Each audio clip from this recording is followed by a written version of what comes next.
Okay, today we're playing a game on Watchpoint Gibraltar. We are playing McCree the entire way through, and we are in the gold SR range. And our current team composition is Diva, Zarya, McCree, Soldier, Mercy, and Ana. So, pretty unremarkable. It brings me fond memories of a bygone age where we would pick Soldier and McCree and sit back behind a Reinhardt shield and have a great time. Things are so different now. The team is mostly unremarkable, though. The thing that does stand out to me is that I would change Ana for a Lucio or a Zenyatta, because of all of Mercy's current friends right now, I think Ana's the worst one you can pick. Partly because picking two main healers is kind of not what you want, because it tends to be hard for both to charge their ultimates, and it tends to be overkill on the healing. But the other reason is that if you have two main healers, you don't have one of the off healers, and what do the off healers do? They help you kill people faster. Ana doesn't really do that, so I would rather have a Lucio or a Zenyatta, but it's mostly personal preference more than anything else. So anyway, let's start the game. So we are defending first. We don't have a Reinhardt to sit behind, but we can still just sit up here and fall back as necessary. Soldiers jumped off the high ground, which is a questionable maneuver. Everyone's jumping off the high ground. So they have a Widowmaker, which is very awkward for us because we don't have a Reinhardt to sit behind. We are trying to run this McCree, this Tracer down right now.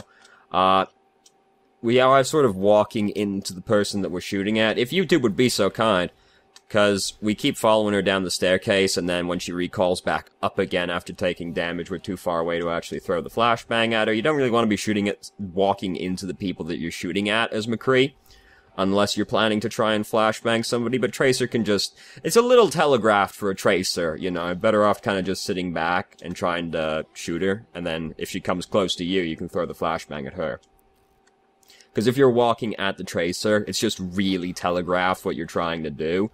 And Tracer versus McCree is already a skill-based matchup. You don't really want to, give Tracer the obvious indication that you're trying to flashbang her right now. It's usually better to just hang out near your supports, because that's who she's going to go for, and then you can flashbang her while she's going for that. So we jump down behind the Reinhardt, and we have to reload right as we do this, so that ends up being very awkward. We don't need to jump down here. We can see this dude from up there already. We could just sit up here and left-click down at him, because then his options, if we're just shooting down at him, are turn and face us, in which case he's getting killed by our team behind him, or he faces our team, in which case we can just shoot him from behind. And then we can fall back as necessary to the other side of the bridge, and to the other side of the ditch, and jump down. Whereas just jumping down behind the Reinhardt is a little bit more risky. It would have been less awkward if we didn't have to reload right after we flashbanged him, but we just didn't need to, jump down off the high ground onto him to begin with. So, Genji's behind us. They have a Tracer and a Genji, which is very awkward, puts a lot of responsibility onto us, and there's also a Widowmaker jumping around. Tracer here killed us, but we did get winged by Widowmaker as well, and we had Discord Orb on us, so we're in general just really fucked.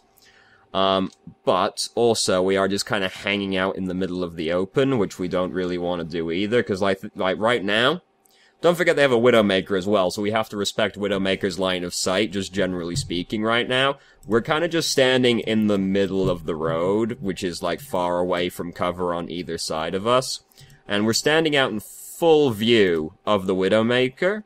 So that's obviously bad, but just in general, you always want to be near something that you can use as cover, rather than just standing out in the center, because then if you do need to get to cover for one reason or another, it just makes it that much harder for you to get there. Also, if you've got Discord Orb on you, try to break it if there isn't something you need to urgently be taking care of, because the Discord Orb just makes it really easy for you to get killed. Especially when they have a Widowmaker. So, our team is dead. Things are not looking good for this first checkpoint right here. Go up the staircase on the right, don't go out this way, because we want to be standing up on the high ground. Especially when, we've already lost momentum out here, they're going to be standing right outside this doorway. We want to be on high ground anyway, because high ground is just really overpowered if you're a hero like McCree or Soldier.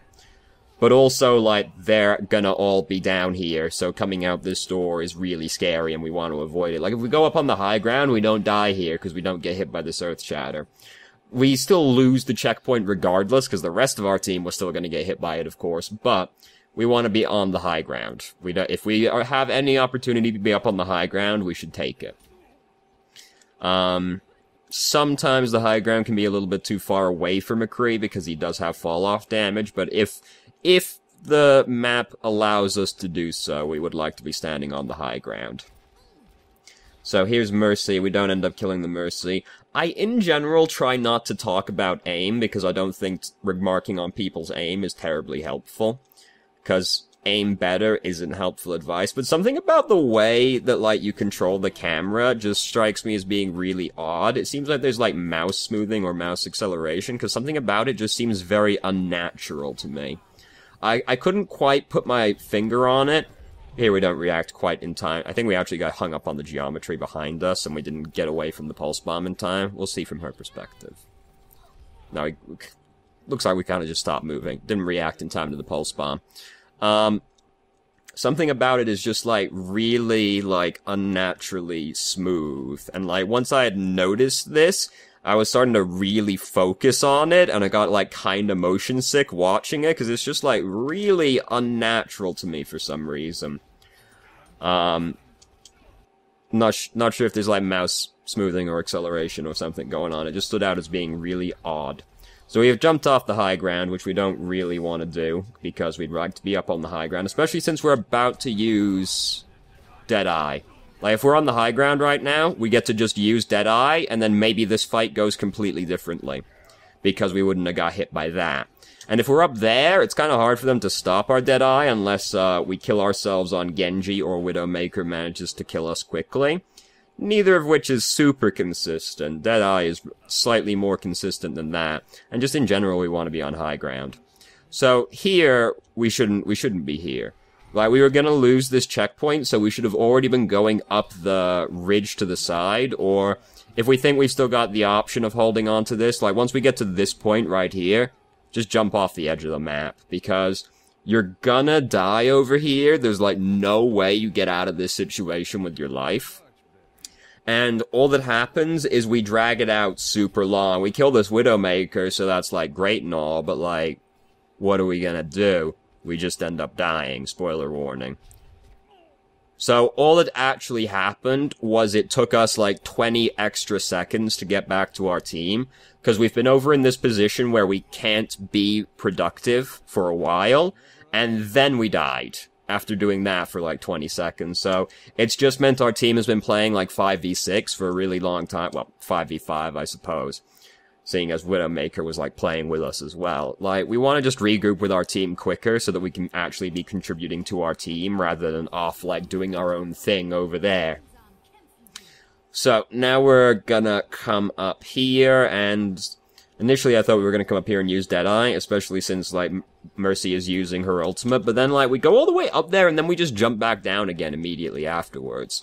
So it was, like, really odd to me that we did that, and it just means that we ended up just, like, we just, like, took ourselves out of the fight for, like, 10 seconds to do exactly nothing. It was a really weird maneuver. We decided we're going to use Deadeye right here. We end up managing to kill Genji's Dragon Blade and Zenyatta as well. We flashbang the Mercy, but then we don't actually manage to kill her, which is very unfortunate. But then she gets caught in the Graviton, so she's fucking dead now, ain't she? In general, like, the thing that stood out to me in this replay, just, like, broadly speaking, was it felt like we were playing really slow, if you know what I mean. Like, that's kind of a nebulous way to put it, but it kind of feels like we're not really looking around very much, especially for a team that has so many flankers on it. We're not really, like, actively looking around that much. We're kind of just, like, looking straight ahead.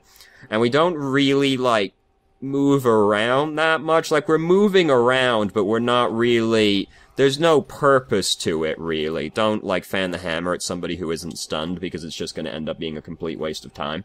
In general, you don't want to use fan the hammer, because fan the hammer is a really bad ability after it got nerfed.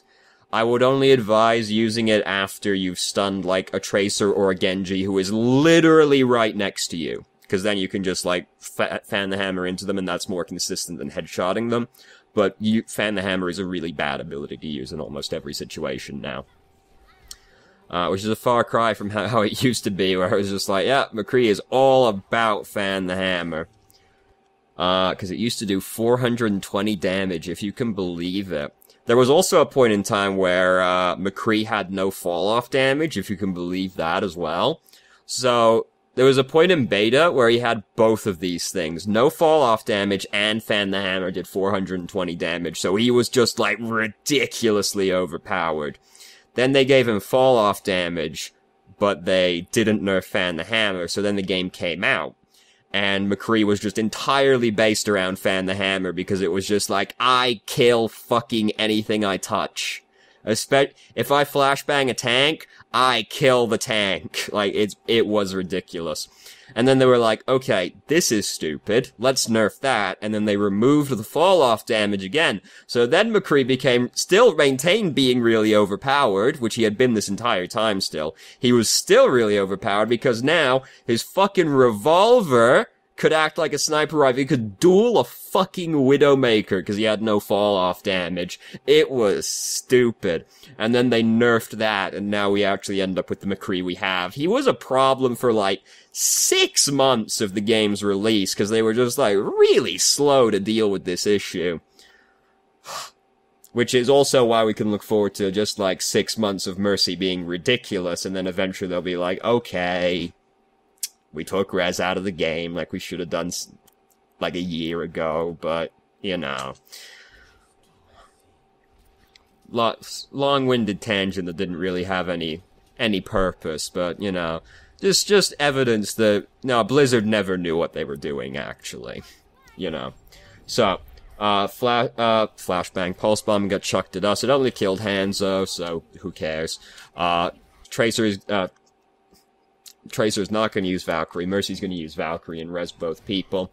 I do not recommend ever rolling into a Reinhardt, because if you've rolled into the Reinhardt, if he starts swinging at you, you have no way to get out of hammer range again, so he's just going to beat you to death if he doesn't die.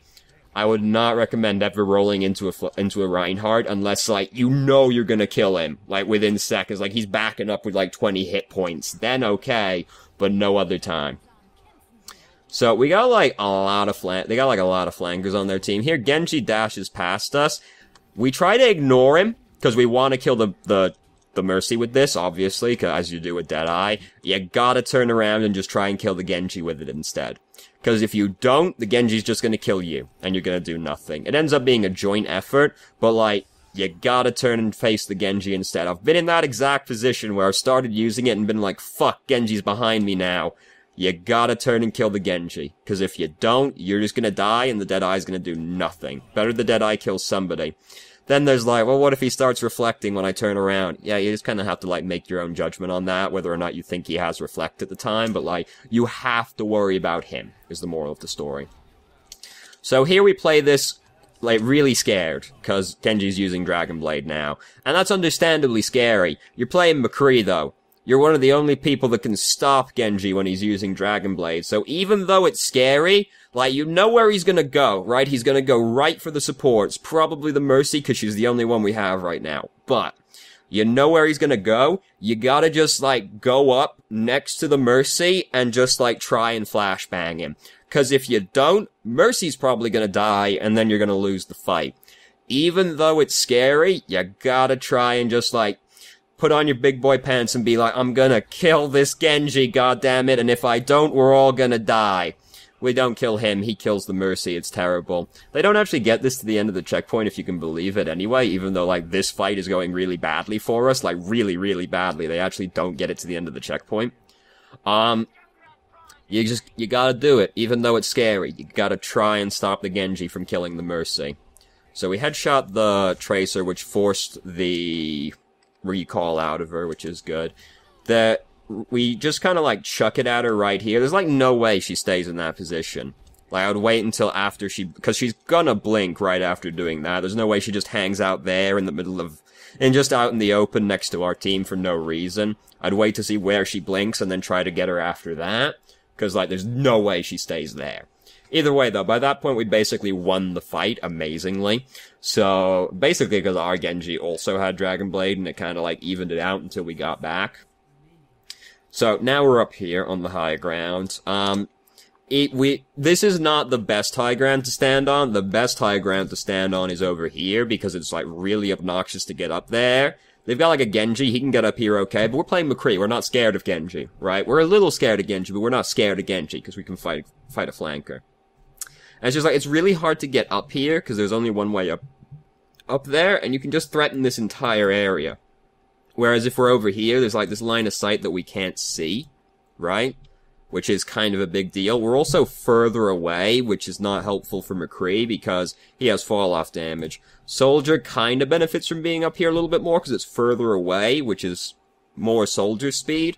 But still, just like this line of sight is so much better, and it's still really hard to get up there, so that's a better place to stand on Gibraltar if you get the opportunity to, like, reset during a fight. It's kind of rare for the defending team to get to stand up there in my experience, because the attacking team kind of just tends to, like, snowball it up the cliff and then you don't get a chance to reset. But if you get the chance to reset up there, you want to. We don't want to just be standing down here, though. Like, this is the worst of any given option to us. Because we don't want to be on the low ground, because it's easier for us to die. We have a more limited line of sight. And, like, maybe we're down here because we're like, alright, I want to try and kill the flankers. The flankers are gonna go for Mercy. She's, like, the only person on our team they can realistically kill. If we're on the high ground, we give Mercy an anchor point that she can try and get away to if danger ends up happening. Then also, if we're on the high ground, this wouldn't happen to us. We do end up stunning the dude, so that's cool and all. But I would be more concerned with the Genji who pulled out the Dragon Blade. Going back to what we were saying a minute ago, if the Genji's using Dragon Blade, you gotta try and stop the Dragon Blade. It's, you gotta do it, even though it's scary. So we just hold this down. Lucio was left in an awkward position where it was like, well, I can stay back here, or I can die, or I can come out into Deadeye and die, you know. Awkward position for him. So we end up, winning the round by virtue of them not getting it to the end of the checkpoint. And as you can see, the rest of this game is really short, which can only mean one of two things. Place your bets now on what you think is gonna happen. Are we gonna lose really handedly, or are we gonna win really handedly? Or at least somewhat handedly for, like, this length. So, a little bit further. That's too far, isn't it? Not quite. Not quite too far. Okay, so we're coming out on the high ground right now. Which is fine. Like, have you, like, I hope somebody's been, like, paying attention after I mentioned it, because, like, just something about the camera, it just seems really unnatural. Like, I don't know what it is. I kind of thought it was, like, a console game for a second. I was like, no, because there's, like, PC for personal space. There's, like, there's, like, keyboard shortcuts all over the place. So, like, no. It was really weird to me, the way the camera moved. It was really weird. So we got a Tracer hanging out next to us right now. We don't have our flashbang, which, like, is terrible news.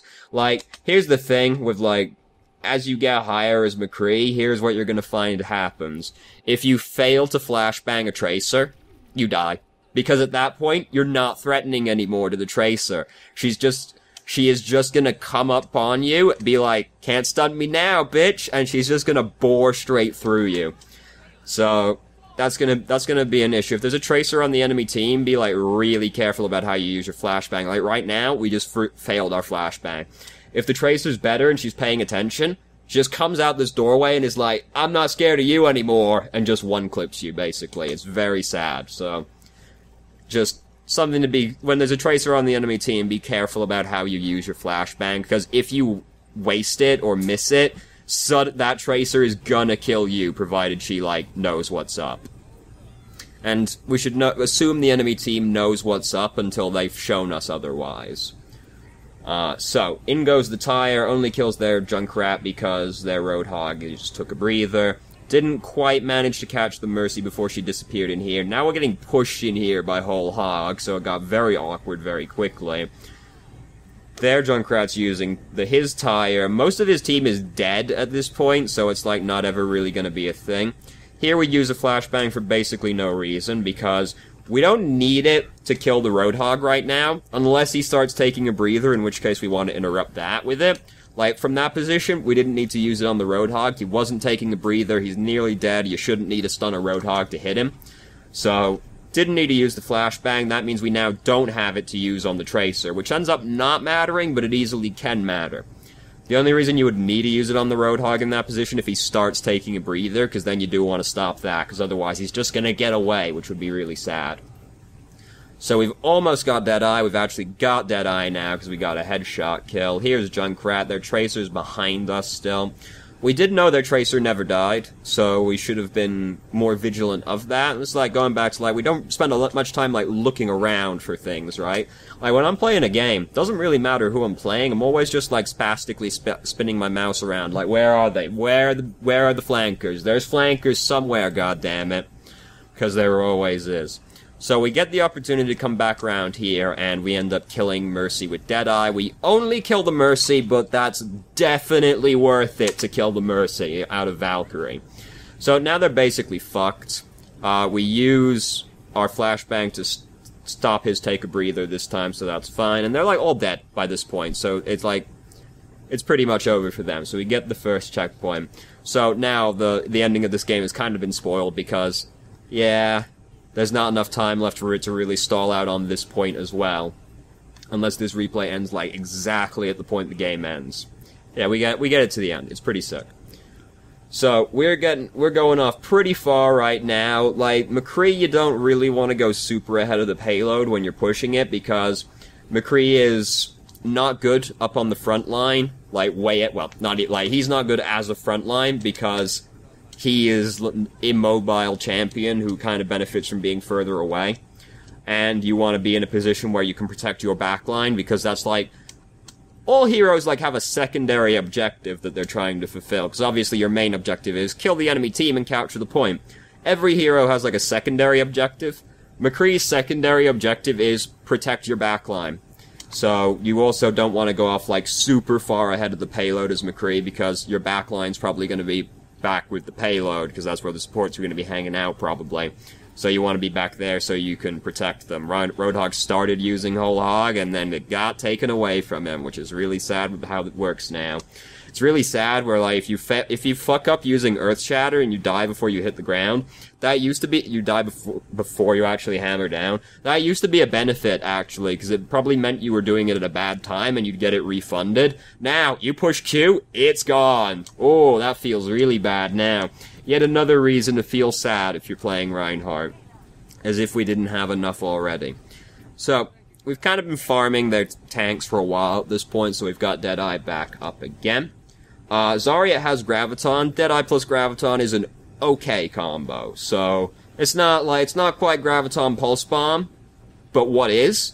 So, it's something though, right?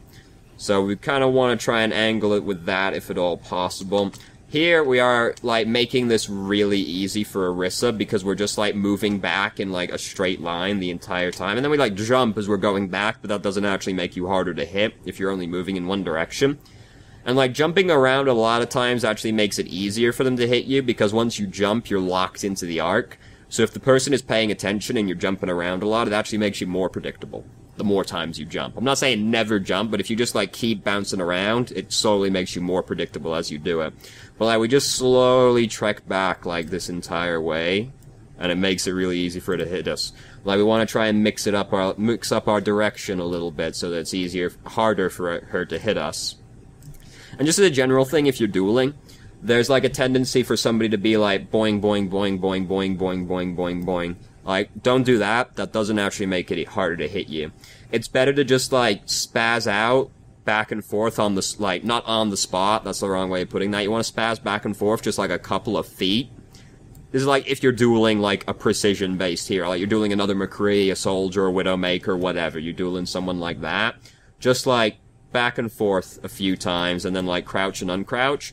That makes it way harder for the enemy to hit you than if you're going, like, bouncing all around the person. Like, that doesn't actually make you harder to hit, as long as the person's, like, paying attention and is playing decently, which we just should assume the enemy team is going to do. It's better to just, like, strafe back and forth a little bit and crouch and uncrouch. That actually makes you way harder to hit, because it's way more unpredictable. And if they're precision, they're probably trying to headshot you, so the crouching and uncrouching makes it harder for them to do that as well. So, that's not, like, that doesn't all bear in, like, there. Like, there we just want to vary up our movement a little bit so it's harder for Orisa to hit us as we're running away. But, like, if you're dueling someone as well, like, that's what you kind of want to do if they're a precision-based hero. If it's someone like Junkrat, it doesn't really matter, because he's just going to be aiming roughly at you anyway. So, like, then you're going to be, like, jumping over projectiles and stuff. But, like, if it's another hit scan hero, then strafing is better. So, enemy team largely dead right now. I believe we decide we're just going to use Deadeye. The intention here is probably I'm going to zone them off until this gets to the end, in which case we use it a little bit too early, because the idea with using Deadeye to, like, zone them off as you're pushing the objective is, ideally the game would end while Deadeye is still channeling, because then their options are, fuck, I have to come out and touch it, but he's using Deadeye. So, if it runs out before it gets to the end, they can just come out after Deadeye is over and then still contest it. Ideally, if you're going to use Deadeye for that, the round ends while Deadeye is channeling, because then it puts them in the awkward position of, I have to touch it, but he's using Deadeye right now. So here we rolled up to try and kill the Mercy. We didn't quite kill her, but Junkrat killed her in the end. And we're gonna get it to the end, don't worry. Like, it gets a little bit close, but, like, not really. Like, we get it to the end. We've basically won. Hooray, we've won. Okay. So, do we see we do not see the play of the game on this. How sad is that? So, there were like a lot of like smaller like things that kind of stood out in this game. The thing that stood out the most though is that like it feels like we play the game really slowly. Like we don't spend a lot of time like moving around with purpose.